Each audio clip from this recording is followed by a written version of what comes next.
দর্শক আসসালামু আলাইকুম। মেহেরপুর সৈয়দ পক্ষ থেকে সবাইকে শুভেচ্ছা অভিনন্দন। আমি আজ আপনাদেরকে নিয়ে এসেছি জোরপুর গ্রামে। আর জোরপুর গ্রামে আজ হাটবার। আসলে এই হাটে অনেক আপনাদের নতুন একটি জিনিস দেখাবো, কারণ আপনাদের কাছে নতুন হতে পারে, কারণ অনেকের কাছে এটা পুরনো ব্যাপার।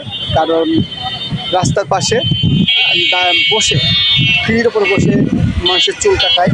আসলে আমাদের এখনকার সময় তো সেলুন উঠেছে, আর অনেক দামি দামি দোকান আপনি দেখলে অনেক খুশি হবেন এই আশায়। দর্শক চলুন জিজ্ঞেস করা যাক বা দেখায় আপনাদেরকে।